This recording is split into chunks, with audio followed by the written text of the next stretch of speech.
Сайн байцгаана уу? Бодлын эзэн подкаст эхэлж байна.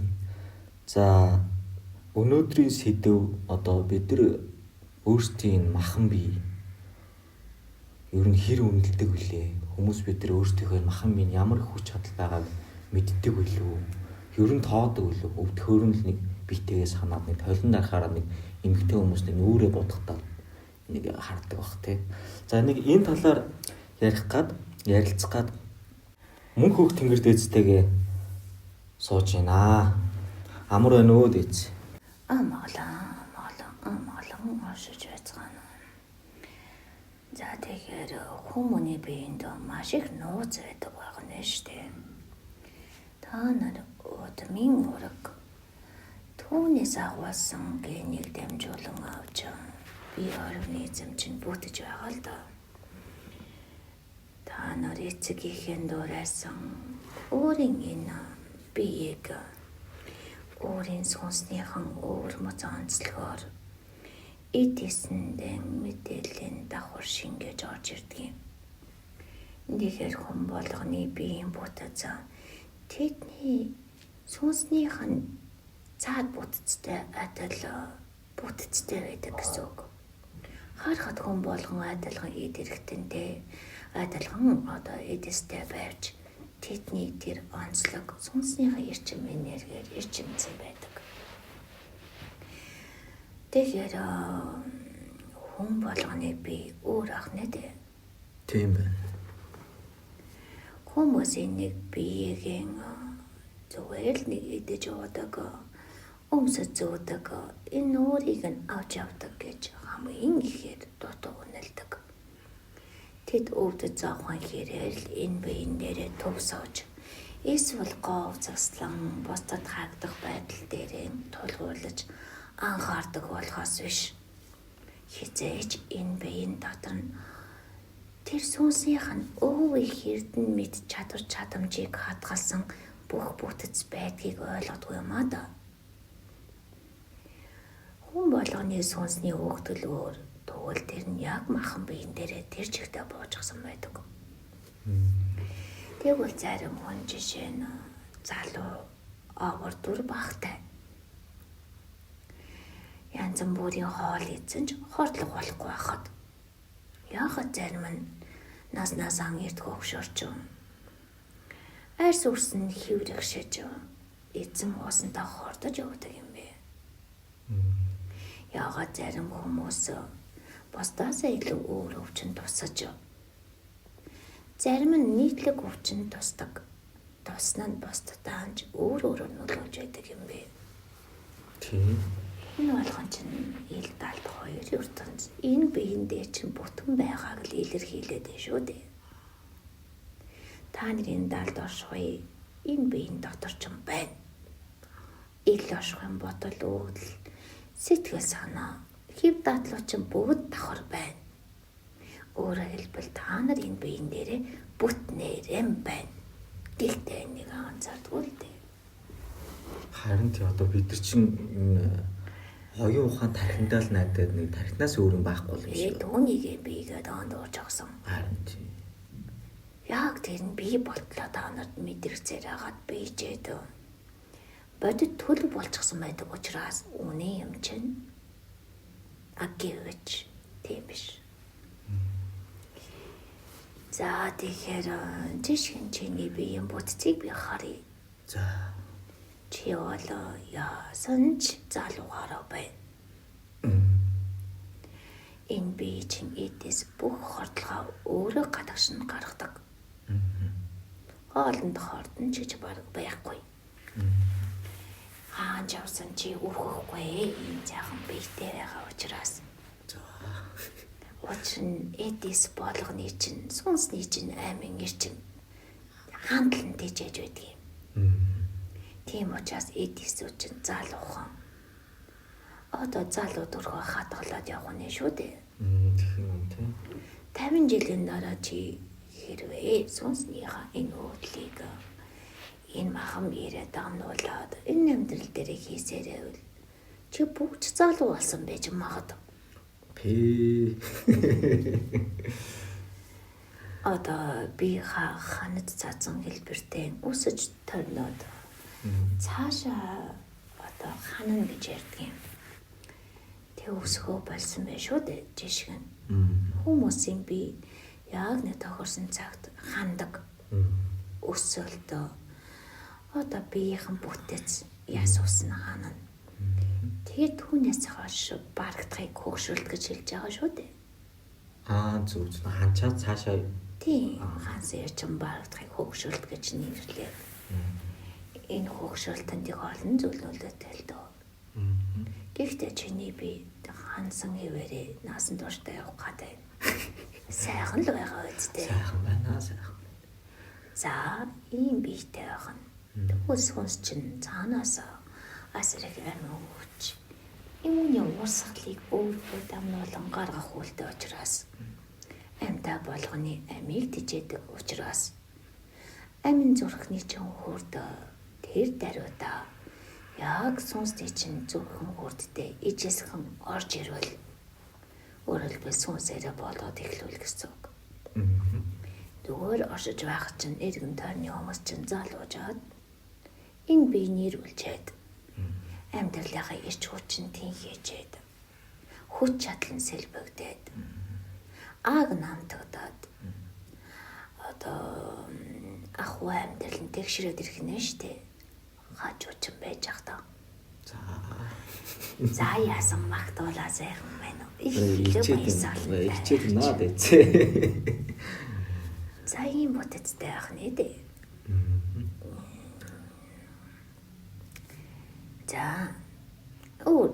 За жишээний хажууд гамбаа урсууж байна. За биеийн бүтцийн би ажил доо. Түүний биеийн бүтцэнд маш их хургасан эрчимээр хуралцсан байна. Тэр нь өөрийг нь мэдрэмжийг хааждаг байхгүй юу? Хуралдаад эхлэхээр. Өөрөөр хэлбэл одоо хүч чадал хүний биеийн эд хэсүүдэд хуралдаад дүүрээд одоо ханаад ирэхээр одоо нэг юм жишээ нь шаарн дотор та нар ингээд бас хийгээд бай. Тэр хөөсөөр агаад нэг хагарах хэмжээндээ тулнаад. Чинэрнээ ханарын давсаг чинэрдэг үстэй. Яг тэрэн шиг чинцэн байна. Энэ урсгалыг гарахгүй бол мэдрэмжээ алдтлаа, дүүлэртлээ чинэрсэн байх шүү дээ.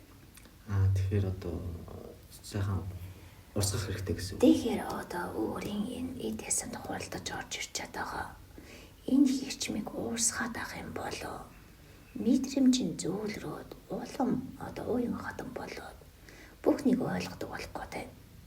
Хүч чадалтаа ааглаад бүглэрсэн явна энэ өөр. Тэгэхээр зүгээр л эдээсийг харахад ийм байх шүү дээ. Одоо зүгээр биеийн аж чадалтай. Биеийн аж чадал. Тэгээд доод 3 хүрд нь маш хүчтэй одоо том хитэрсэн гэмээр маш их хөтгөн эрчим ялгарч байна. Гэтэл дээд эрчмүүд нь сүлэлдэн багтаа байна. Тэгэхээр энэ юу гэсэн үг вэ? Тэнцвэр алдсан байх шүү дээ. Яагаад доод эрчмүүд ийм их хөтгөн эрчимтэй гараад байна? Нөгөө эрчмийн бүглэрлөөс нөгөө талтай байх шүү дээ. За тэгэхээр энийгээ тэнцвэржүүлээд ирэхийн алдаад энэ биеийнхэн эд хэсүүд нь нэг амьсгаа аваач. Үйл ажиллагаан зэгцэрч өнөө чадвар чадамжууд нь мэдрэгдэж орж ирнэ. Жишгэн хоёрын дунд нэг хүн суугаад тэр хүн амьдралын эрчмийн хоёроор нэмүүлэе гэж бодъё. Ханч цадаад бүр их эрч хүчийн ундарганд хоослож орж ирэх гэдэг. Амин эрчмэд итгүүлнэ. Сүнснийх нь барагдсан эрчмийг тэтгэж одоо энэ ертөнцид сүнсээрээ амьдрах боломжуудыг нэмэж өгнө штэ хоёр. За ийм бол тайгаа. Тэгэхээр та нарын бие организм болоо маш их ичидийн ертөнц шүү. Бити дутуу үнэл Хүмүүс нэг бол сүнсээ ялангуяа энэ талд оршихыг судлагдсад сүнсэн дээрээ төвлөрчдөг юм. Ил амьдралд амьдрахсад өөрсдийнх нь өнөө бардам сэтгэлийг дээсэн бие үзэлтэй би дээрээ төвлөрчдөг юм. Гэтэл би чинь хаягдчихлаа шүү дээ. Махан би чинь. Тэгэхээр та нар хизээж зүг явахгүй. Тэгэхээр одоо яг энэ амьдралд одоо өдөр тутам хэрэгжүүлэхэд одоо биен дээрээ анхаарах зүйл юу гэдэг? Би одоо яаж анхаарч ачилж одоо бид нар бол жишээлбэл одоо нэг эрүүл хооллыг одоо нэг нүүрэндээ одоо эмэгтэй хүмүүс нэг айтайх юм хэрэглэгээл энэс илүү яаж анхаарах хэрэгтэй юм аах бэ? Махан би та нар сүнс шиг, оюухан шиг, зүрх сэтгэл шиг дээдлэх хэрэгтэй. Тэн дээр төвлөрч эрчим энерги хэрхэн биеийн додорч байгааг мэдэрч сурах хэрэгтэй. Бүтэн төвлөрөл авах юм шүү дээ. Бүтэн төвлөрөл авч энэ махан бие чинь үхээд далд орвол та нарын амьдрал дээр амьдарч чадах уу? Чадахгүй. Сүнс болж байгаа л байж ийн үстэй. Гэтэл та нарын хамгийн гол анхаарах зүйл чинь юу махан бие чинь шүү дээ. Махан бие дээрээ төв авахд та нар бүтэн байдгийн. Ил талд хоёр ертөнц чинь тэн дотор оршиж байгаа учраас та нар бүх л төлөвтэй байдгийн. Тэг махан биенийгаа чадамжийг ойлгох гэж хичээ. Ойлгогддгийг. Төвлөрсөн учраас та нарын махан бие хичнээн чадалж хазаатай мэдэгддэг. Жишээ нь чиний эрчим гарын алгаар чангардаг үстэй. Алах чинь яагаад ийм их зүйлийг гадагшлуулах сувг нь олчих вэ? Тэрийг өстө мэдэхгүй байгаа ч. Мэдхгүй шүү дээ. Харин тэрийг өстө зүгээр. За одоо тэгвэл энэ дээрээ төвлөрөөд яагаад миний гар энэ эрчим энерги гаргах сувг нь олж байгааг нэг үзээ дээ.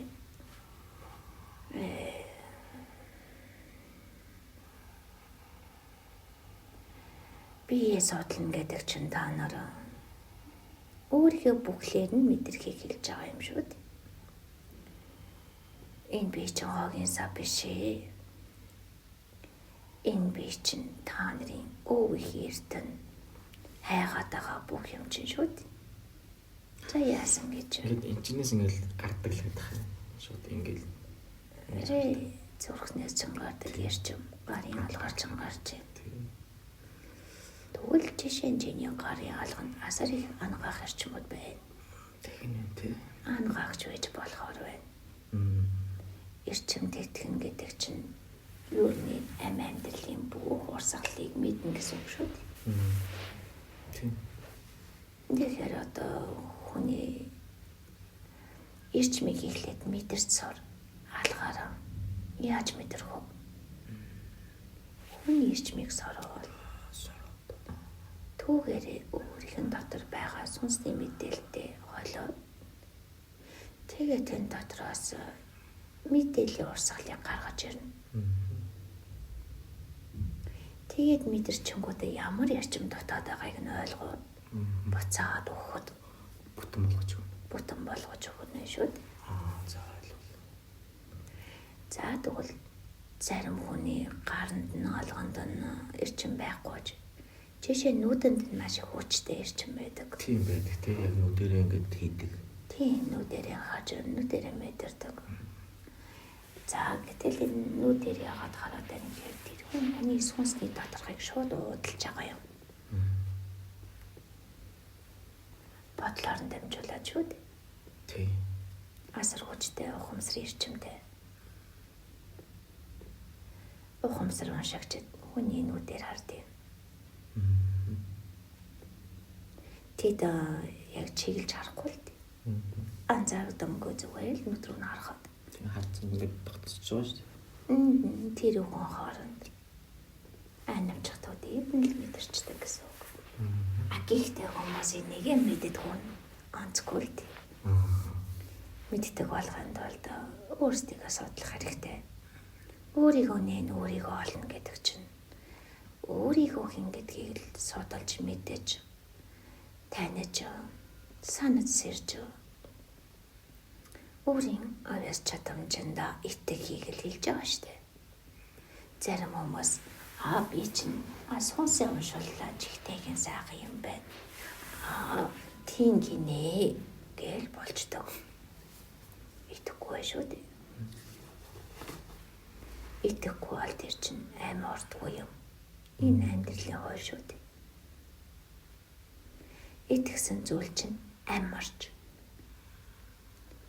Тэр амь яагаад орсон байх нь? Итгэсэн учраас одоо Итгэл чинь яаж амь ороод байгааг нэг чи сайхан яар та. нэг итгэж одоо нэг бүтээх хүч шүү дээ. За. Тэгээд Яаж бүтээгээд байгаа юм? итгэжээр хүн тэрийг ингээд яг юу яадаг гэх юм бодлын хүчээр бийжүүлнэ. Тэр дээрээс нь зүр сэтгэлээрээ ингээд чин өмнөөс итгэжээр хайртай нийлээд бийждэг гэх юм. Одоо итгэл гэдэг чинь зүгээр л нэг тэр хүний үзэл бодол итгэл үнэмшилдүүд шүү дээ. Тэр яаж амь орох вэ гэхээр Чин зүрхнээс. Дааны тэр амин ирчмнээс. За тэр чин зүрх чин угнаас итгэж хүсэн гэдэг бол түүнийг өөрийн сүнснээс амь оруулаад тэр их амин ирчм үр дүнд бийжүүлж түүндээ бийцэн зүйлд улам их итгэл орж тэрэн дээрээ дахин төвлөрсөөр хагаад тэр чинь та нарын сүнснээс ч гарч байгаа чадвар чадамж болж байгаа үрж байна. Тэгэхээр итгэн гэдэг чинь өөрөө үйл явцтай дотроо эхлээд яг оюун ухаандаа хүлэмжшүүрнэ. Тэгнэцтэй итгэхийн тулд хүн өөрийн үзэл бодол дотроо л эргэлдээд байгаа. Аялуу шин зүйлд итгэхийн тулд та нар одоо жишээ нь сүнс далд ертөнцид итгэх гээд байна. За тэгвэл тэрийг эхлээд үнэн гэдгийг тархиндаа итгүүлэх хэрэгтэй болно. Тархины чинь үзэл бодол, түүний сэтгэлгээ, түүнийг үнэн гэж олохын тулд өөрийн олж мэдсэн мэдлэг дотроо эргэлдүүлнэ. Ижил сүлж эргэлдүүлнэ. Ижил зүйлийг гарч ирэхээр хүлэмжшүүрнэ. Ижил босыг гарч ирэхээр айц дээрээ тулгуурлаж түүн дээр эргэлзээ үүсгэнэ. За эцэст нь зориг гаргахын тулд дотоод өөрийн сүнснийхэн мэдрэмж дотроос нь ингээд түүнийг баталж өгөхгүй шүү дээ. Өөрийнх нь одоо зөндөө итгэн гэсэн үг. Зүүн чин тэрийг үнэн гэж дотроос чи мэдрүүлвэл эхлээд түүнийг нь хүлээж авна. Гэхдээ зүгээр л хүлээж авна. Дахиараа дахин эргэлдүүлнэ. Тэн донд айдас хідэнтэй түүнийг эргэлзүүлнэ. Гэвч эцэст нь за хийгээд үзье гэд зүүн чин дийлвэл зориг орно. Сүнсний чин дотор амин урсгал таныг тийш нь чиглүүлж хүч өгөж байгаа юм. За тэр хүчийг аваад тэр итгэсэн зүйлтэйгээ нийлүүлээд түүнийг хийнэ бүтээнэ чадна болгоно гэж зориглохыг хүлээн авч хариуцлага өргөх гэж байгаа юм. Тэгээд тэр хариуцлага үүргээр өнөөх нь зүгээр нэг хүлээж авсан итгэлтүүдийн зүйлээсэн бол тэр нь амь ороод бодцоод эхлэх нэ дээ. За тэгээд дараа нь үр дүнгийн хариуцлага үүрсэн юм чинь мэдэрнэ дээ. За үр дүнд нь урамшиж урам зориг орсноор түүнийг дахин үлдэх болчихж байгаа биз. Тэгээд давтан үлдээд байгаа. Тэр чадамж олж тань цугдаад. Тэгээл би энийг хийж чадчихээн. Иннээс цаадахын хийж чадах юм байна гэдгийг сүнснээсээ мэдэрдэг. Хүний бүтэц ингэж л ажилт юм. Тэгвэл энэ чадамж итгэл гэдэг зүйл чинь хэрхэн бий чинь та нарын энэ махан биеэр чинь бодитч хийсэн юм чинь махан биеэр чинь үлдэж байгаа зү. Тийм.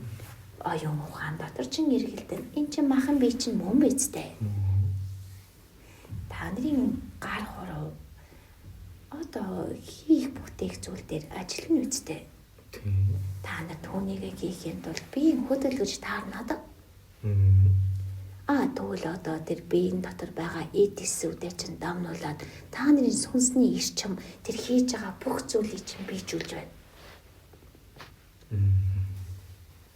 Нэгэн ижил материалаар нэг ижил хоолыг хоёр өөр хүн хийгээд шал өөр хамттай шүү дээ. Тэг яг тэгдэг ингээд яг ижлэхэн орцтой ижлэхэн материал байхад онд олчдог. Тэгэхээр одоо ижийн гарын хоол ижигийн цай гэж ярьдаг. Ижи хүн хүүхдүүдийн сайхан сэтгэлээр л хоолоо хийж өгнө үстэй. Сэтгэлэн гаргаж. Сэтгэл шингэсэн юм болгон амьд. За энэ нь тухайн хүний эрчимийн нэрийг шингэсэн. Дээрээс нь сэтгэл нэгдчихсэн буюу зүрхэн нээлттэй байгаа бол тэр хүний сүнсний эрчим орчихсон. Хэд их тунгаар орсын тэр хэмжээгээр тэр танд амьтай мэдрэгдсэн амтыг мэдрүүлнэ. Тэр энэ бүх зүйлийг чинь таны махан бие л сүнсээ чинь дамнуулан гаргаж байна.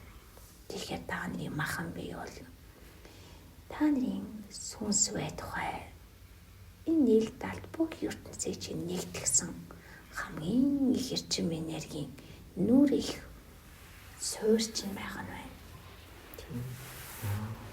Бүтээгч хүч чинь байгаа нь байна. Тийм үү? Тийм.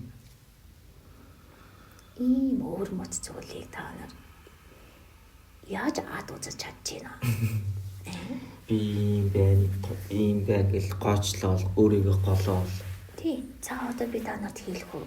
Хэрэг та нар тарган байна уу? Яасан? Би чинь таалагдахгүй байна уу? Яагаад вэ? Нийтийн жишг таарсан би хаа дүр цариг гаргамаар байна уу? Тэр үед л таалагддаггүй юу? Өөрөөр хэлбэл нийтийн нэг дүр төрхийг та сайхан гэж өөр тун итгүүлсэн учраас өөрийн энэ биеийг түүнд нийцэхгүй байгаа учраас түүнд харьцуулалт үүсгээд ижээсүүлэх гэж хичээж байна. Тийм яг тэгдэг. Тийм үү? Гэтэл таны бие яагаад бүдүүн байгаад байгаа юм?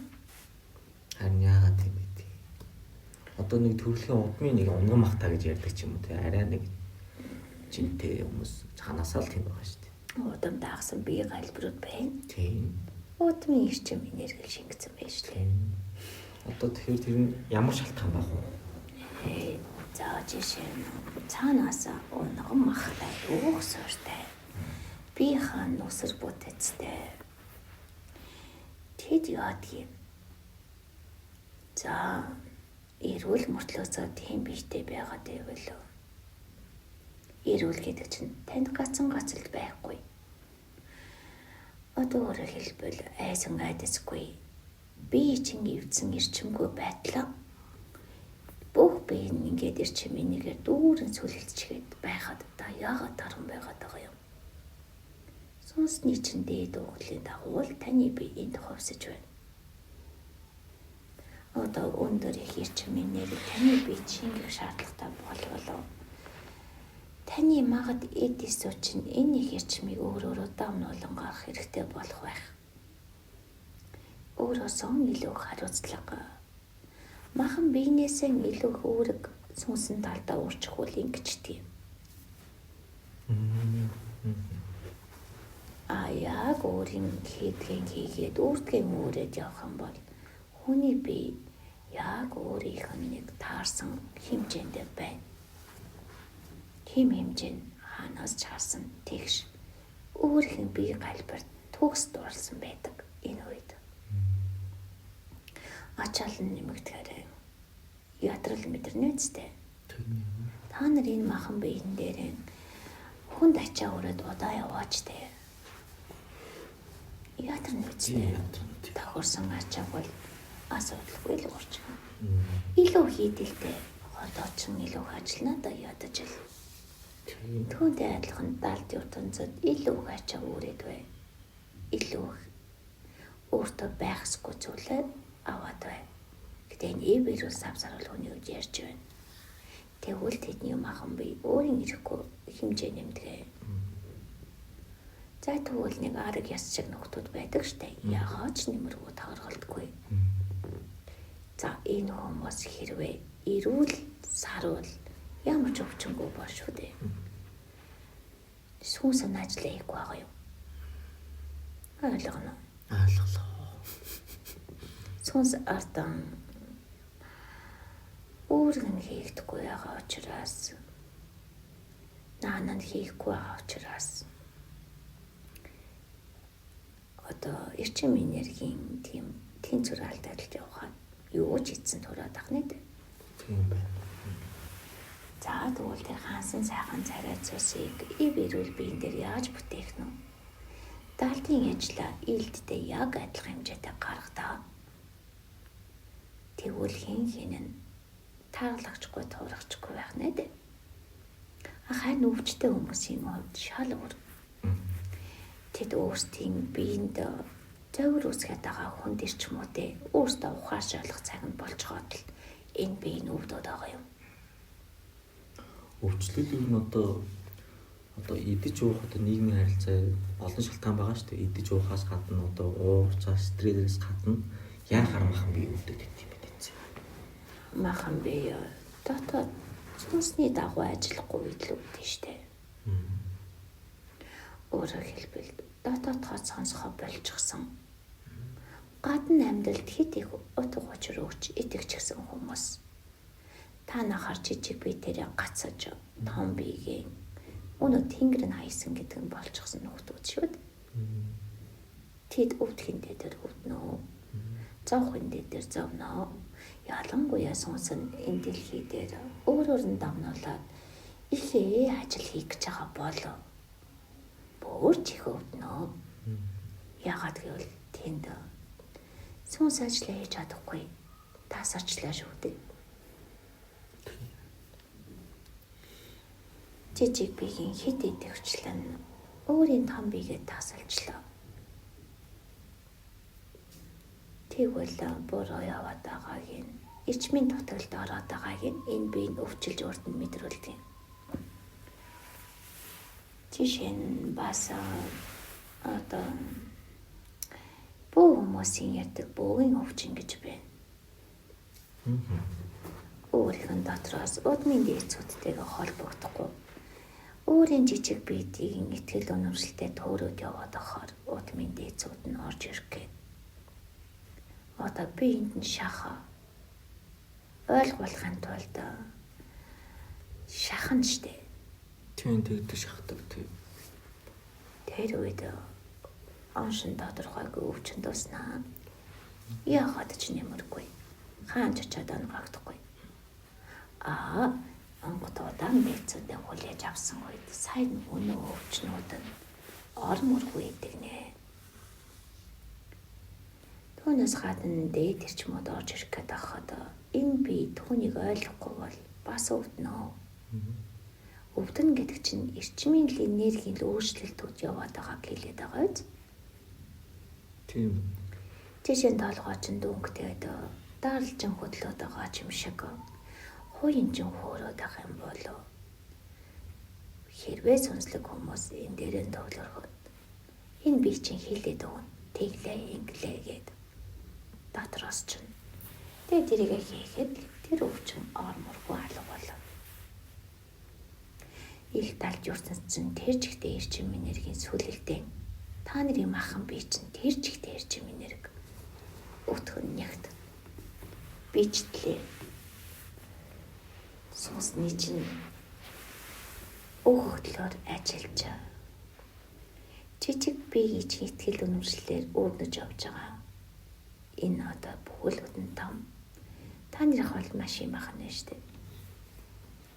Тийм байна. Ийм агуу бодцтой. Яагаад хүмүүсийг яс өвддөг юм? Мэдгүй. Ядаргаа нь ясандаа туллаа гэж ярьдаг шүү дээ. Яс нь өвдөн гэдэг чинь энэ бие чинь эдисийн хамгийн нэгт хэсэг тулгуур чинь өвдөж байна. Тийм. Мөн үү? За дотоод ирэхдэн булчин шүрмэс эсвэл хэм алдагдах өвчнүүд хамаагүй бүр ясандаа тулдчихлаа. За ясандаа тулцсан өвчнүүдийн цаана та яар шархаа идхийхгүй утсан байна л гэсэн үг. Яар шарах гэдэг маань юу гэсэн үг лээ? Сэтгэлийн зүйтэй. Өөрөөр хэлбэл таны сэтгэл зүй туйлдаа өрчиж. Та өөрийн дотоодыг сонсох цагт хизээж сонсоогүй шинж. Ясны үүдэлт хүнд. Яс хамгийн удаан нүхэнд тулждаг хэрэгтэн. Тигийн хүртэл гимтээсэн байна гэд бод. Таны бүх толгоор алдагдаа явчлаа. Таны ноён нүгөр хугарч байна. Өөрөөр хэлбэл таны энэ аим амьдралд ирсэн учир шалтгаан чинь нийгэмж гүйцэлдээгүй. Өчнөө модчлаа гэсэн санаа шүү дээ. Тийм. Яагаад хот хавдар тосч вэ? Харин одоо манай монголчууд одоо бараг дэлхийд нэг номерд очиж хот хавдар гэж лөө. Хот хавдар тосдог шалтгаан өөртөө үхлийн ирэх сэтгэл зүг өөрсөндөө бүтээхээр л дэгдэг юм. Энэ би чинь сэхэж дийлхэргүй. Өөрийн чинь амь амьдрал гэдэг зүйлд ямар ч дахлаагүй болсон үед хот хавдар тосноо. Өөрөөр хэлбэл бид энэ биеийг хамгаалах гэж, энэ сэтгэлийг хамгаалах гэж, энэ оюун ухаанаа хамгаалах гэж үзэл бодлын хамгаалалт өөрсдийнхөө сэтгэл зүрхийг бусдад нээхээс айцаар өөрсдийн одоо сэтгэл хөдлөлөө хамгаалдаг. Махан бие ч гэсэн өөрсдийн багтаа авсан хэв татлаараа хамгаалдаг. Бүх зүйл нь хамгаалттай байдаг. Хамгаалтанд оршдог. Ядаж л та өөрөө энэ биендээ эзэн суугаад хамгаалж байгаа мэдрэмжтэй байтал та хот хавдар тусаад үхэл дээрээ туулна гэдэг нь тэр хамгаалтаа авч чадхаа болсон гэсэн үг. Тийм байна.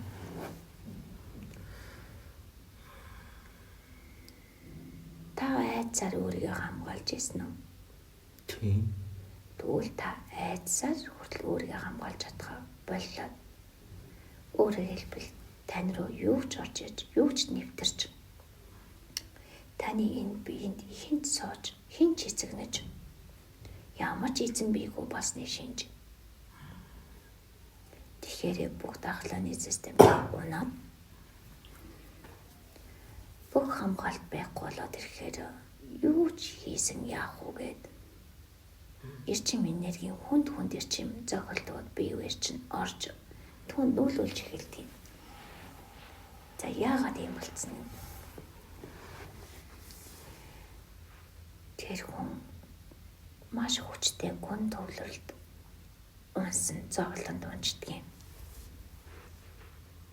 Бүх одоо систем алддаг. Бүх бүтцээ удаатай чадхаа болтлоо. Тийм хүчтэй зовлонд автдаг гэсэн үг. Зовлонг даван гарах чадамжгүй болтлоо. Эсвэл тэр зовлонг өөртөө хит их мэдэрснээс болоод зовлонгоос юу ч бодож чадхаа болж уналтанд ордог. Асар хүчтэй зовлонгийн эрчмүүд тэр хүнийг бүх зүйлийг нь бүрэн одоо сайн нуулталд автуулж гин гэсэн үг. Ухаантай ухаангүй бүх ухамсар алга болно гэсэн үг. Үл ухамсарлсан ч байна уу? ухамсарсан ч байна уу? Түүнийг даван туулах ёстой биз дээ уг нь. Уг нь тий. Ямар Үйл бууж өгсөн. ямар чадваргүй болж байгаа шүү. Ямар чадваргүй түүндээ хэд авцсан. Давыг гарыч гэж хичнээн тэмцэж тэрнээс давж гарч чадахгүй юу? Ингээд тэд хордохоор дуусаад өөр юм биендээ эзэн суугаагүй учраас гэтэл хүний бие өөрийгөө бүх түвшинд хангах чадамжтай. Тэрнтэйгээ тэмцэж чадахгүй түвшинд орсон байх нэт. Тэгээд энэ бие өөрийг нь биш болоод өдөртлөхгүй баахан өвчин сэтэрч байна шүү дээ. За иймэрхүү зүйлүүд болдог байх. Өвчин гэдэг бол тэнхээгүй сэтгэл зүгэл хэлдэм да. Сэтгэл санаандаа тэнхээ байхгүй. Тэнхэлгүй, төвчээргүй. Тэнхээ гэдэг чинь юу гэсэн үг вэ? Хүч чадал. Өөртөө эрчимийн нэрийг агуулсан. Одоо өхрийн хоорон зайд эзэн байхыг тэнхээ гэж хэлж байгаа юм. Гэтэл сэтгэлдээ тэнхээгүй хүмүүс сэтгэлдээ хариуцлагаж өгч чадахгүй учраас өвдөж байгаа юм. Өвчин гэдэг чинь бүгд төр зургийн юмнууд. Уг нь бол Тэр сэтгэл хөдлөлийн чинь эрчимийн нэрийг зөв буруу байгааг та нарын бид илчилдэг зүйлс. Гэтэл тэрийг анзаарч чадахгүй хэд дахин бодож сэтгэж яваад энэ биеийн бүтцийг эвдчих гэж байна. Хамгийн гол нь нэг зүйл маш хэцүү таны гимтээгээд байгаа тэр эд эрхтэн бүрийн чинь ард та нарын бүх чадвар чадамжууд устж байдаг. Таны хэлэг жишээ нь таны бүх амин эрчмийг бүх биеийн чинь түгээж бүх биеийн чинь процессыг бүрэн зэгцэлж үйлдүүлдэг та нарын энэ биений чинь нар адил тийм их ирж хүчийн ундаг шүү дээ. Гэтэл элэг чинь устаа. Элэг чинь гадан гаршаад элэг биш болоод эхлэхээр яах нь? Ямар их алдагдал вэ? Ямар их үнцнийг алдаж байгаа бол өвчтэй хүмүүс цаанаа өвчний тэр эрчимийн нэрэндэн дарлуулсан явдаг болохоос биш. Тэд чинь эрүүлжих бүрэн боломжтой шүү дээ. Тэрийг л ойлгож авахаар ажиллаад хамгийн гол нь тэр сэтгэл зүгээрээ удирдах эхлэхэд тэр сэтгэл зүйн удирдлагын дотор чинь та нар түүнийг удирдахын тулд ухамсар чинь тэлэх ёстой. Тэгээд л ухамсараа тэл сэтгэл зүгээ удирдахсаар тэгвэл та нарын бие шууд өөрөөрөө эзэн суугаад энэ өвчин гэдгийг чинь цаана гарчиж байгаа юм. Тэгээд түүнийг сүнсний ухамсар, сүнсний мэдрэмж рүүгээ тэл гэх юм бол та нарын биеэр агуу их чадвар чадамжууд уурсан гарч болно. Жишээ нь хүн зөвхөн өөрийгөө боддог байхад түүнээс гардаг эрчим өөрийгөө л ангаагаад явна. Одоо жишээ нь хүүдээр. Тэгвэл чи бусдыг бодож эхлэхэд чамаас гарах эрчим тэр бодсон бусдыг чинь ангааж эхэлнэ. Бүх төвшөнд. Тэгвэл боддоо энэ аим амьдрал чинь чиний биеийн дотор байна. Тийм үү? Чиний махан бие бол чиний аим амьдрал байгаа нь шүү дээ. Тэгвэл бусдын аим амьдралыг яаж тэтгэх юм? Тэдний биед чи сэтгэлдээ багтаасных нь дайгаар өгөхөд тэдний аим амьдрал баталгаажиж өрнөж эхлэх нь шүү дээ. За ингэж хэлээ. Ил талд хоршондоо. За энэ түргээд дуусгая. За маш сайхан сонирхолтой яриаг мэдлгүүдийг хийж өгсөн дээдстэй гэлалаа. Өнөөдрийнхөө подкастыг энэ үрээд өндөрлөө. Бодлын эзэн Facebook хуудсын маань YouTube сувгийн маань айлуулах олон хүнд түгээж өгөөрэй. Дараагийн подкаст хүртэл баяртай.